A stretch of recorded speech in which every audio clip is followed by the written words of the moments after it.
So, welcome everyone to Interspecies Futures. This is a really a project that I'm very passionate about. My practice is, I call it the anti-library, and I focus on books that are made in the 21st century, related to all sorts of interesting topics that are extremely contemporary. This one in particular is Interspecies Futures, and it highlights the work by artists and creatives in the last 5 years who are focusing primarily on the concept of interspecies interactions.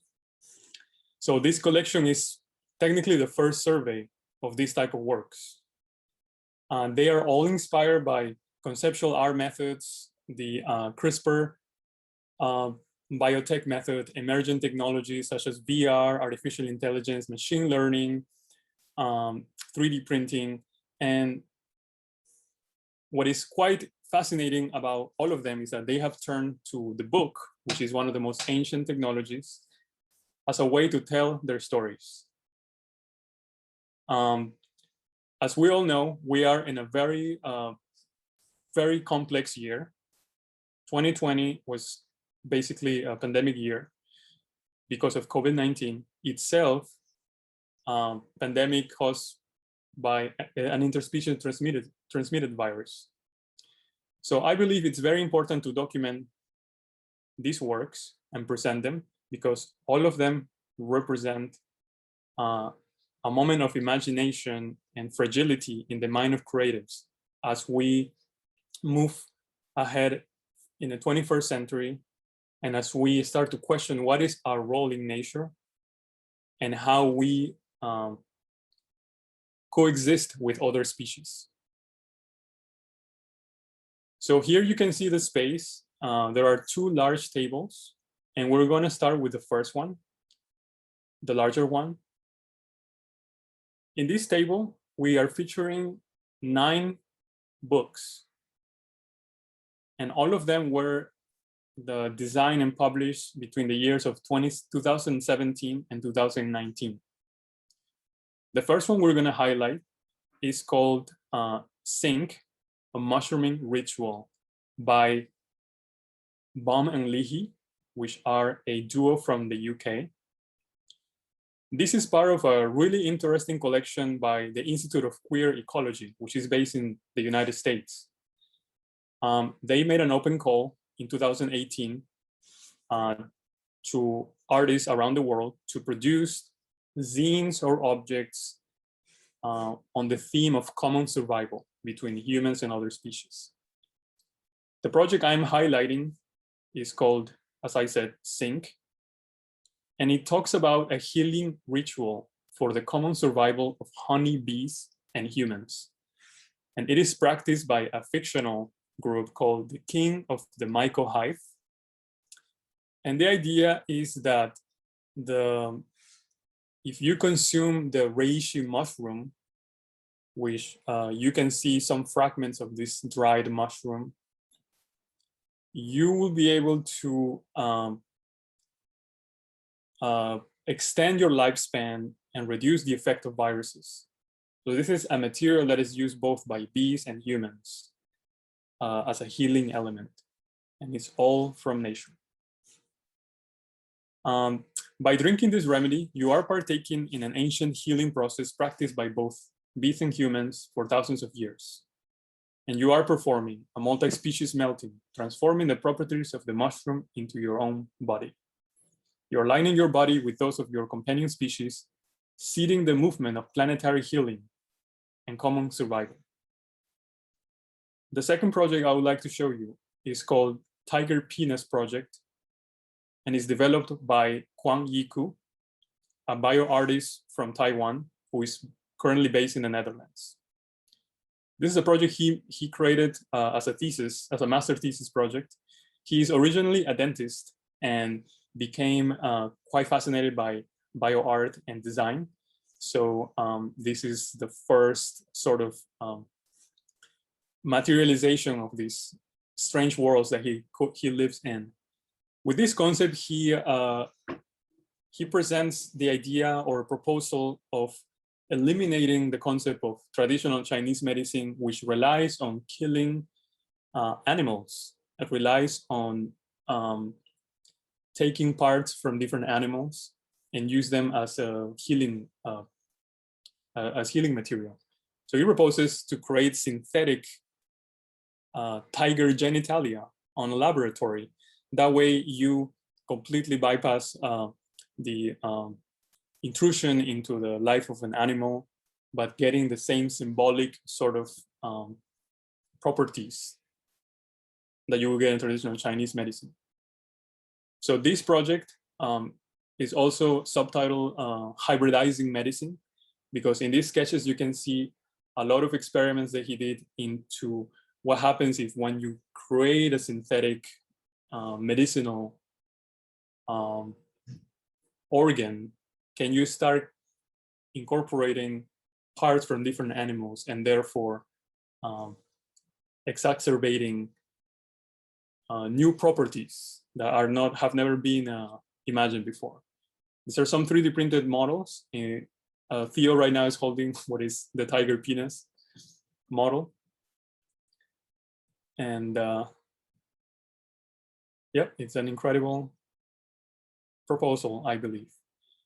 The third book I would like to highlight is called A Guide to the Flora and Fauna of the World.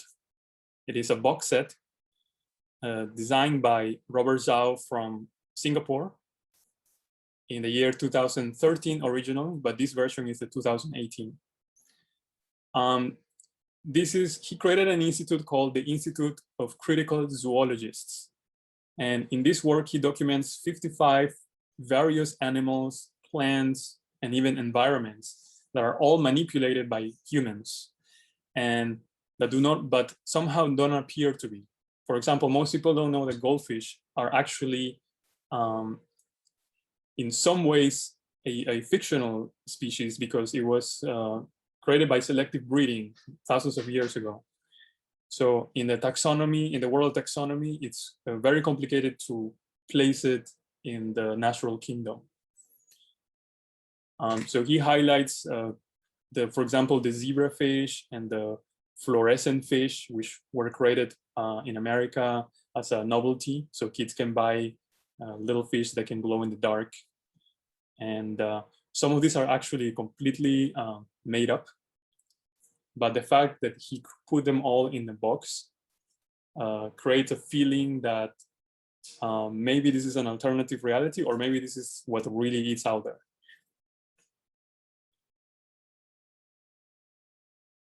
The next book I would like to highlight is called Transversal is a Loop by Slovenian artist Saša Spačal.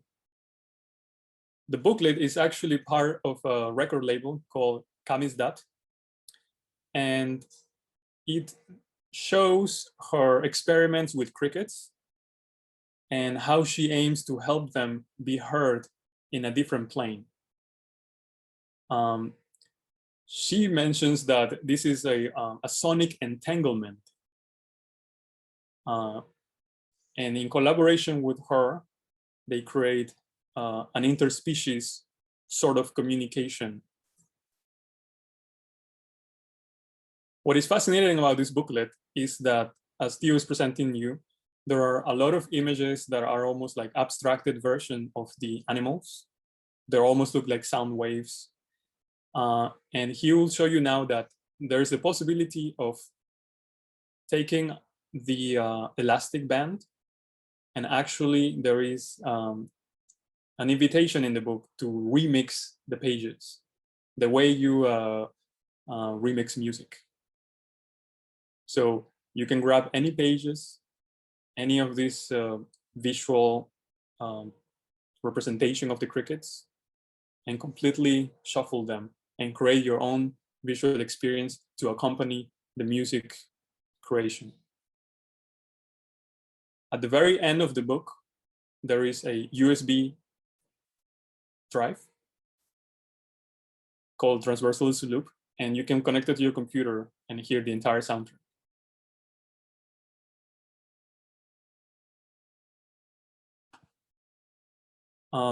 Next book I will present is called the Unextinct Dodo project, developed by Ege Kokel from Austria.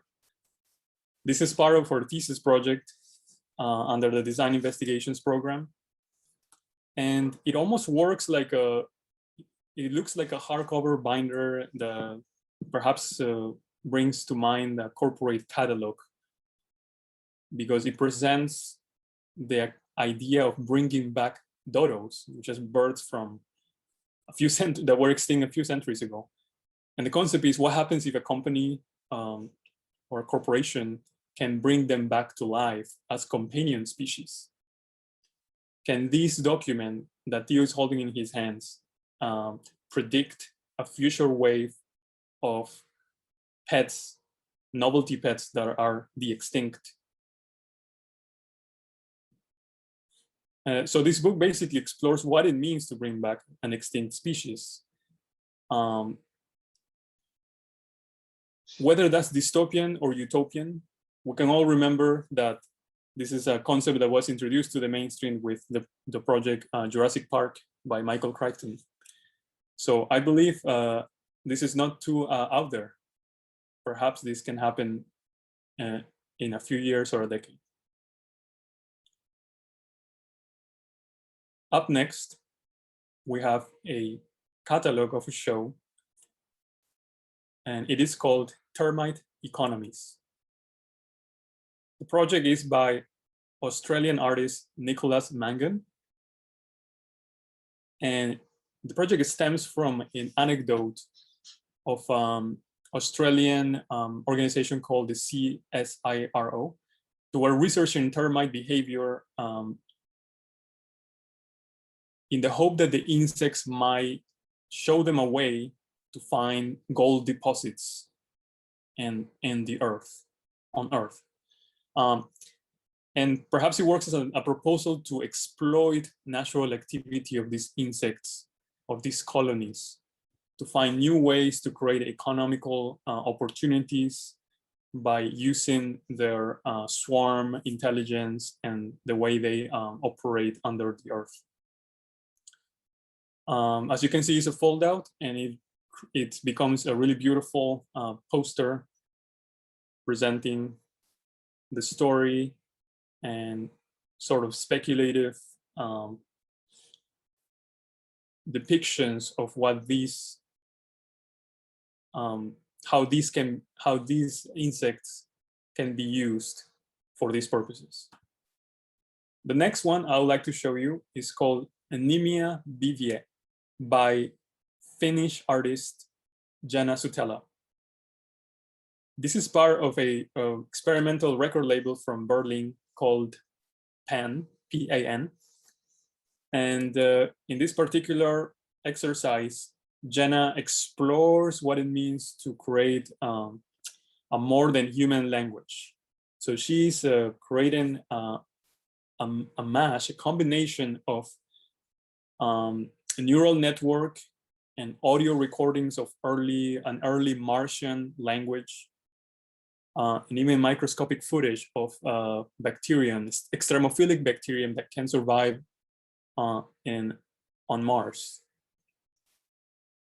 So completely speculative, and it brings up the idea of like, maybe with using machine learning, we can find some new interesting ways of communication with other species or the creation of different sort of languages. The next volume is by a Spanish sculptor, Javier Viver, and the project is called Aurelia Immortal. He was inspired in 2015 by an article by a marine biologist called Jean Rouget, who discovered that jellyfish, after a certain age, they can regenerate their cells and turn them into the original state of their mother cells. So at the end, in other words, at the end of their lifestyle, they can somehow regenerate and achieve what's called biological immortality. So in this project, in this leporello, that is being presented. He goes, he does an exercise on studying all the phases of life of the jellyfish. There is a book that comes with this volume, a black book, that is titled 2046 Diary. And it shows conversations, hypothetical conversations in the year 2046 about what would happen if there's a creation of a trans-species creature, half human, half jellyfish. Can this be a way to achieve immortality, which is one of the biggest questions and biggest sources of inspiration of, in the history of human imagination. So in this book, he's having a conversation with the original biologist, and as you progress through the book, there are some depictions of what this hybrid human might look like.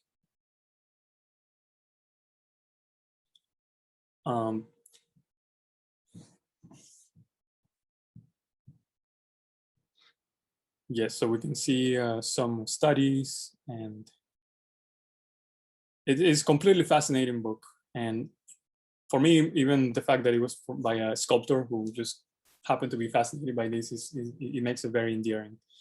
The last book on this table is called Arachnid Orchestra Jam Sessions by artist Thomas Saraceno, who was born in Argentina but is based in Germany. So he creates what he calls an interspecies encounter between spiders and anthropos, humans, mediated by sound.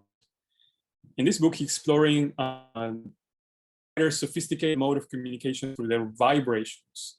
So he created a number of instruments that were able to amplify the vibrations of spiders on their spider webs, that they can be rendered audible to other species. And this is one of the experiments in the current attempts that Saraceno is having in order to decentralize the human subject and address the perceptual world of non-human species.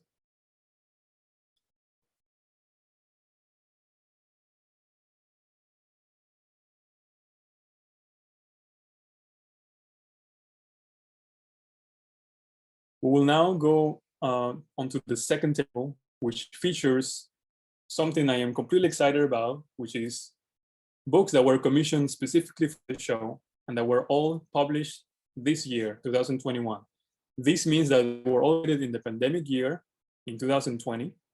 The first one that I want to highlight is called Pink Chicken Project by Nonhuman Nonsense, a duo originally from Sweden but based in Berlin.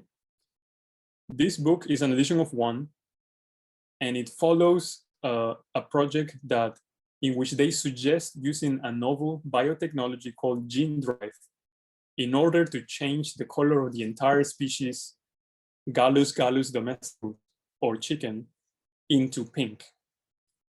By doing this, we can leave a trace in the geological strata of the world of the Anthropocene.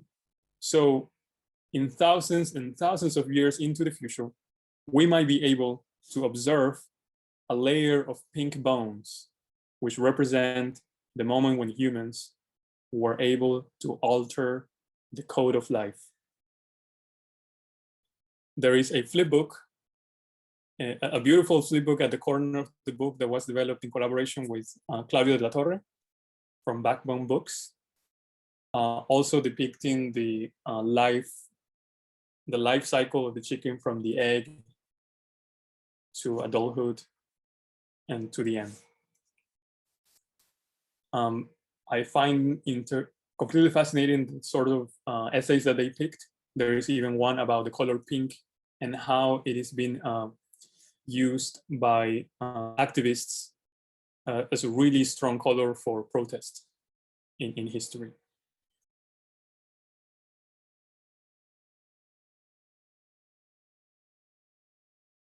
The next book I'd like to highlight is called Becoming a Bat, Embodying COVID-19 by Noam Youngrak Son, Korean artist.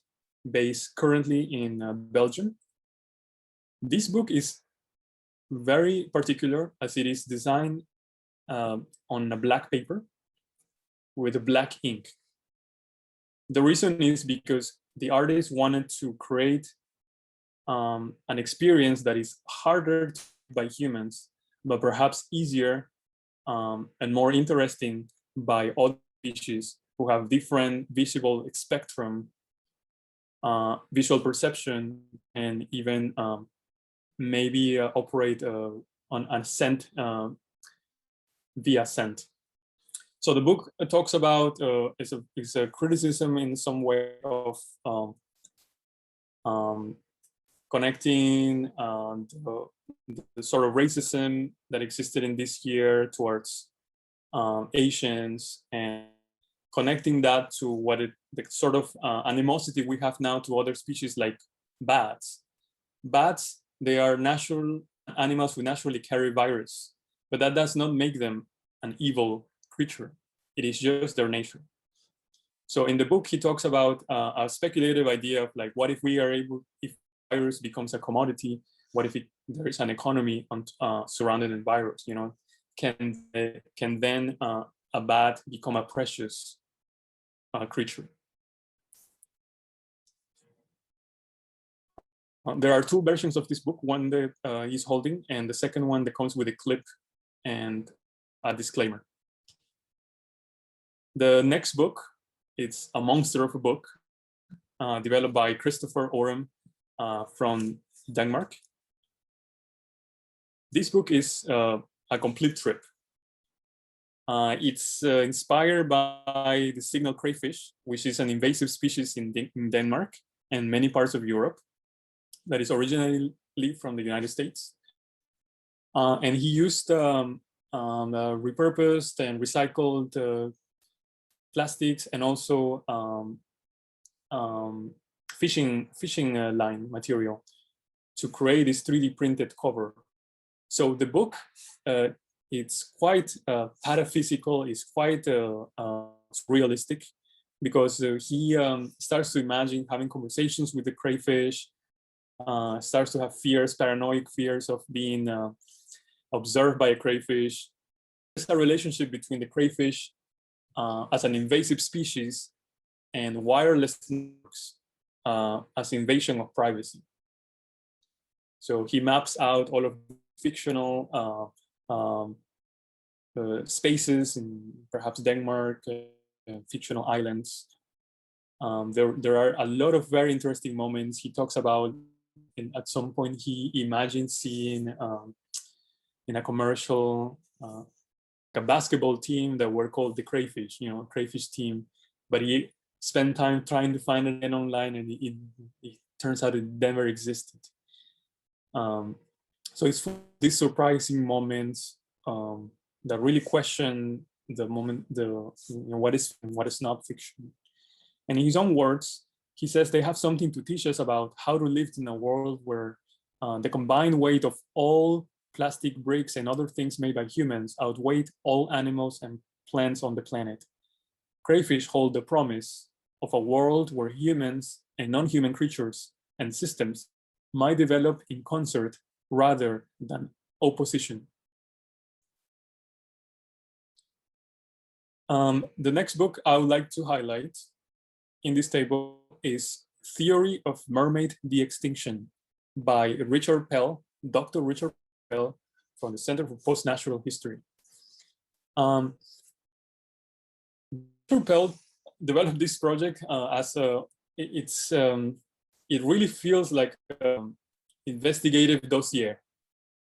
There are all of these little booklets talking about the Marcos mermaid, and he tells a story. He got a strange email one day, very cryptical, and that it contained a DNA sequence of what it turned out to be this mitochondrial sequence of a mermaid.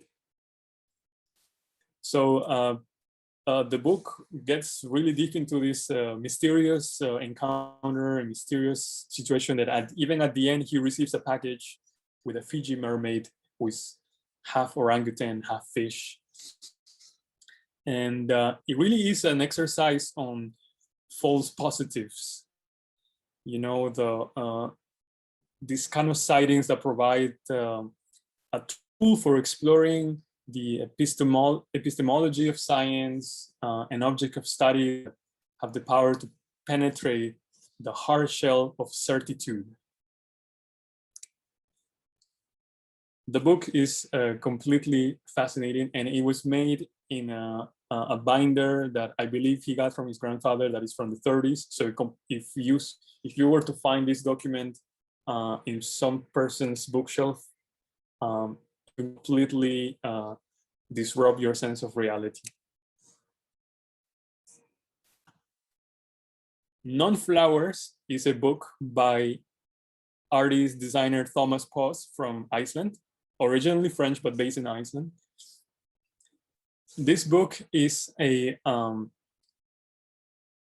he has developed a concept called non-flowers, which are synthetic lures for pollinators. So this is a way to, in a controlled environment, to explore the idea of how do you seduce nature into doing something that is beneficial for us, but also for other species. In this case, the concept of pollinating. So in collaboration with a scientist, he developed these lures or simulacra. And the aim here in his works is not to replace living organisms with synthetic ones, but rather to use technology to invent new forms of mediated symbiosis. The book itself, the text in the book, follows a experimental algorithm inspired by the bees.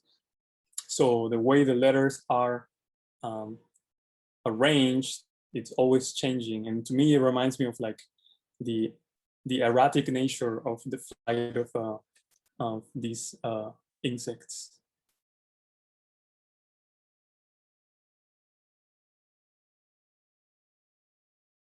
There is also, send me a copy of one of the non-flowers that you can see in the table, a 3D printed object. And the final book I'll show you on the table is called Hotel Symbiogenesis. This is developed by Hypothetical Studios, which is based in Netherlands, and Design Matter. The book is presented as a passport. It's a passport-sized book, similar to the way when you check into a hotel and you're required to, in some cases, to show a passport. So he creates this idea of a mythology about an island in which various animal species coexist. So humans is almost another guest in this island, in this hotel. Human is another guest among many other species. And he questions how humans have been valuing animal-derived clothing material. So there is an exploration into the ethics of using animal skin and fur to also clothe yourself. And the story is completely fascinating. It's told from the perspective of 6 different girls, and each chapter tells the story at the end of the life of one of the girls. It begins a new story with a different fictional species.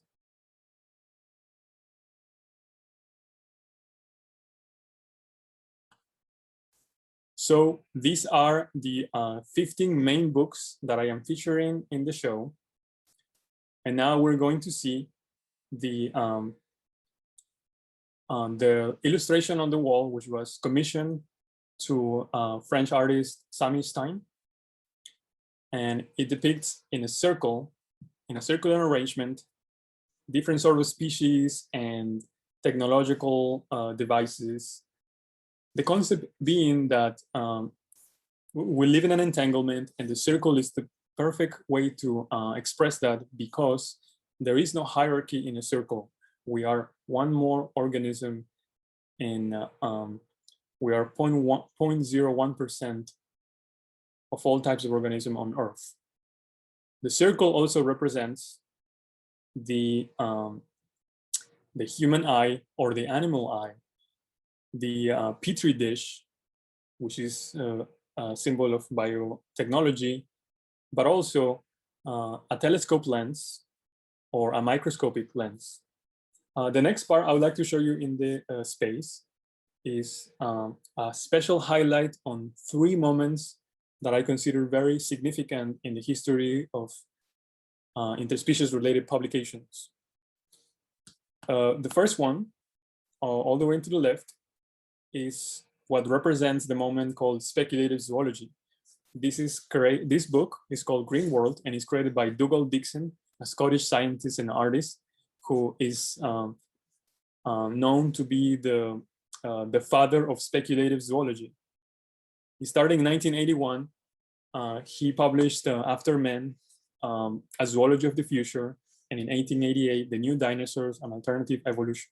The book you're seeing here is a very rare volume, only published in Japanese, that depicts a fictional planet that has a complete set of developed alien biota or life, and how human colonizers, little by little, start to bring all the bad habits that we already have here on Earth and lead the planet into climate collapse and extinction. What's fascinating about the book is that he employs field guides, advertisements, herbal recipes, and even comic vignettes. The second moment I would like to show is an incredible book called Goat Man, How I Took a Holiday from Being Human by Thomas Pausz. Originally published in 2016, it represents a moment when the science fiction and sort of this speculative ethology hits the mainstream, a mainstream publisher, and captures the imagination of everyday people. As you can see by the fact that this is the first time you can observe all of the international editions, starting with the regular American British version, followed by Norwegian version, Korean, and Japanese. In this project, Thomas Pausz decided to become another species. So he employed prosthetic limbs and an artificial stomach to live in the Swiss Alps among a herd of goats. And the rest is history. The final moment I would like to show you in this selection is what I label here synthetic biology. Dr. Alexandra Daisy Ginsberg, the lead author of Synthetic Aesthetics, Investigating Synthetic Biology Designs on Nature, has been really active in the world of synthetic biology. And in this case, this moment is completely special because a real scientific journal titled Fungal Genetics and Biology asked her to put one of her fictional species or synthetic devices in the cover of their journal. So to me, it represents an opportunity to have a dialogue between this sort of artistic and speculative mindset and how that can intersect the scientific imagination. Now we can turn a little bit to the right and to show you a little bit more about the space that I designed in collaboration with artist Benedict Thorabal. At the corner, we can observe another special moment that utilizes some of the artifacts that the artist sent to me as another way to augment the suspension of this belief that all of these printed documents can generate. We can see some of the signal crayfish claws. You can see the egg of the Dodo egg by Ege Kokel, some of the Tiger Penis project versions, some pink chicken bones in the corner, and in the back, another iteration of the non-flower by Thomas Pausz. Finally, in the main gallery space, we have a video that almost looks like what you can observe in a microscopic lens. And it really is depicting a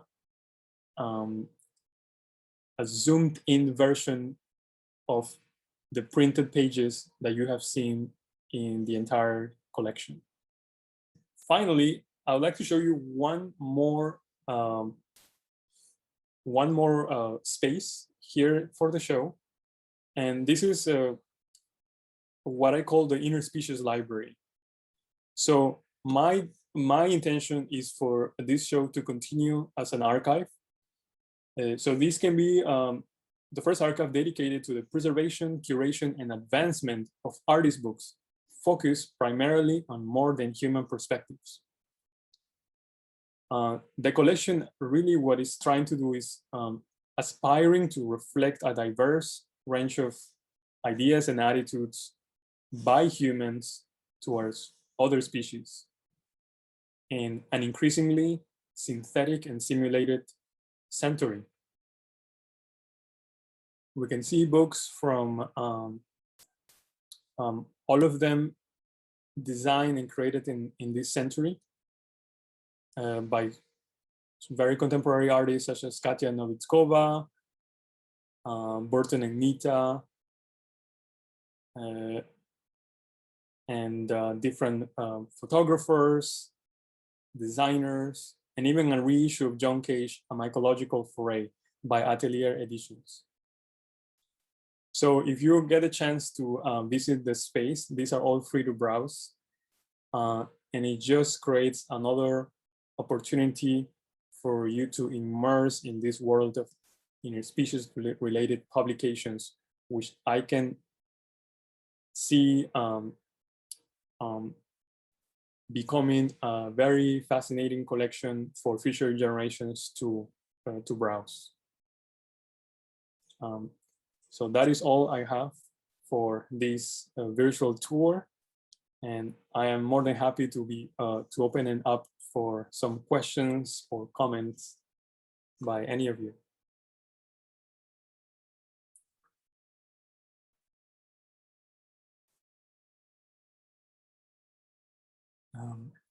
See. So you can write it, if you have some comments or questions, you can write them here, or you can also, I believe, unmute yourself.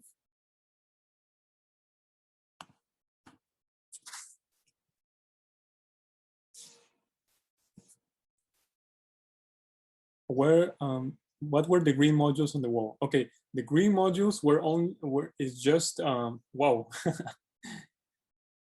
They are extra information on the books. So a little bit more what I call book data.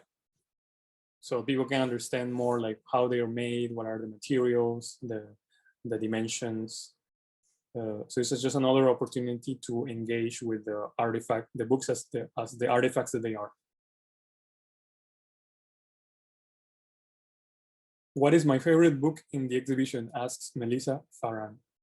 That is a really tough question because I really enjoy all of them for their own reasons. I have to say, perhaps Christopher Orams was the most like shocking to me, because when we talk about it in the beginning, it had no form, no size, there was no concept and no idea as to what it would become. And then I received this gigantic box where the book was laid open. And it has this huge binders and all of these moments. I think it's sort of, it's almost an exhibition in a book. So because of that, I think it's one that you can only experience by having it in your hands, experience it properly. Yeah. Let's see. Someone asked if there's a repertoire of the whole selection or a list of the works. At the moment, there is a small catalog. There is the printed catalog, but also a pamphlet that for any visitors is available free. We can find a way to place a PDF on the page of the event, so that people can have an access to all of them.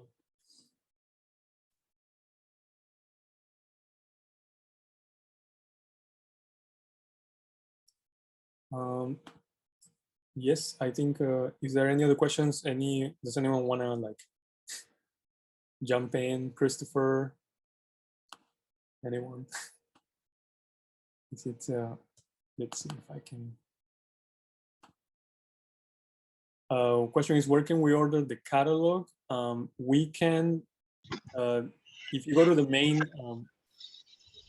Center for Book Arts website and the Interspecies Futures show, you will be able to see in the event page, there is a pre-order button. So that is the easiest way to access. Satoru Caffarelli asked, what was the criteria to select or commission the books you included?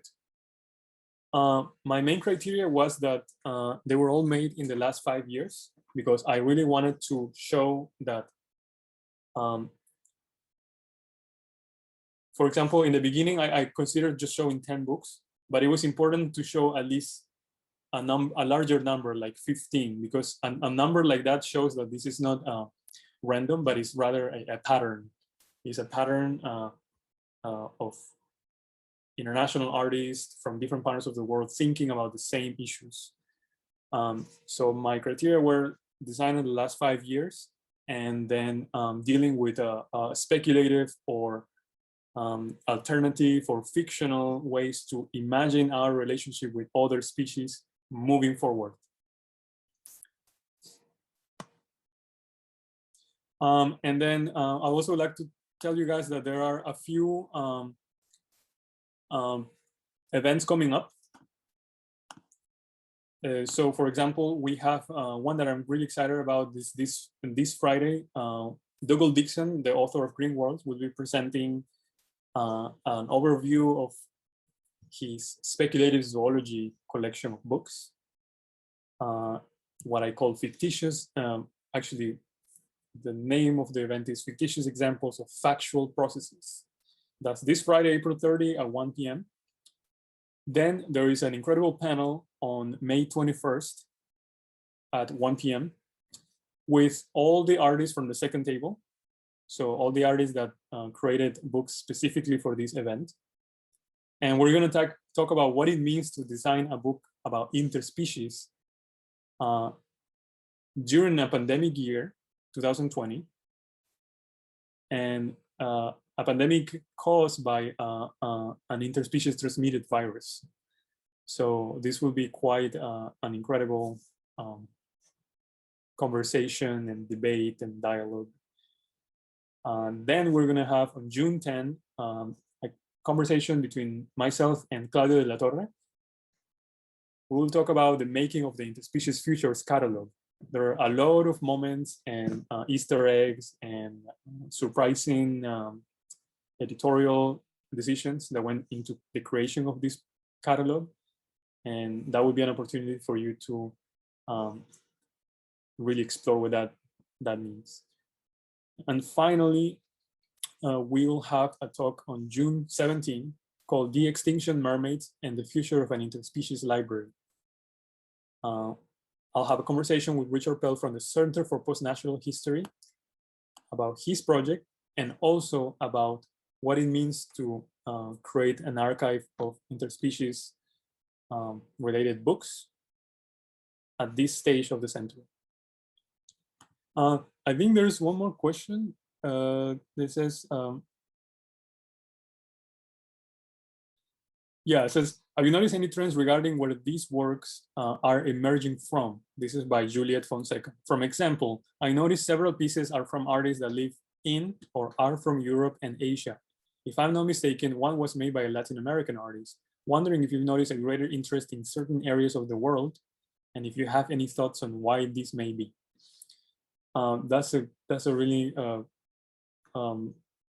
great question. I think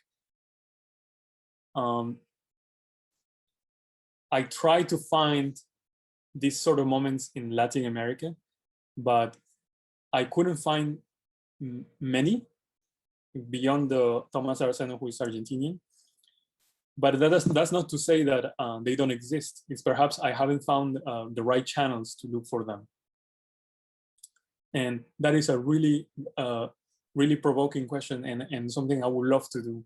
In fact, after the event, I found another book by an Indonesian artist about cockroaches and how like they can teach us about how, you know, they've survived for you know, millions of years, and it's like almost self-made. And I just love the fact that there are people creating these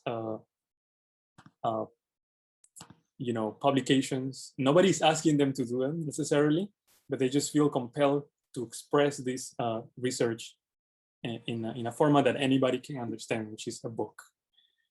But I love that question, and I'll definitely keep digging. There is maybe another question.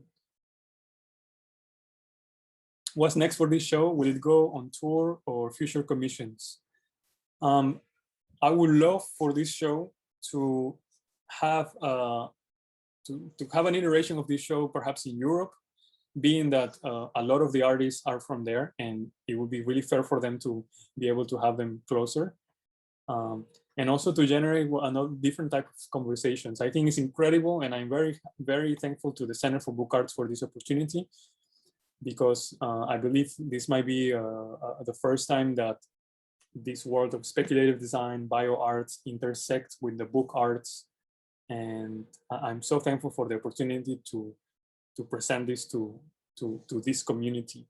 But I'm also look forward to what it's mean to present this to in another continent, maybe even in Latin America. If I present this in Latin America, can that originate more curiosity and more empower emerging artists to also tell their stories this way?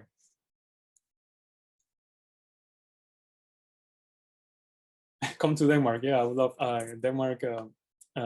Shout out to 68 Art Institute, because they hosted me recently for a fantastic program, curatorial program. And that's basically how I discovered artists such as Christopher Uram. And yes. So if there's not any more questions, maybe we can leave it at that. I am so happy that all of you had a chance. I did this one specifically for the rest of the world, because I don't want you guys to stay up too late. And so very happy that you were able to join in. And I hope you can enjoy at least the next lectures. And if you get a chance to get your hands on one of the catalogs, I would love to hear what you think. Thank you so much, and say hi to your fellow inner species that you live with, to your pets, to your friends, to your environment, and I'll see you soon. Cheers.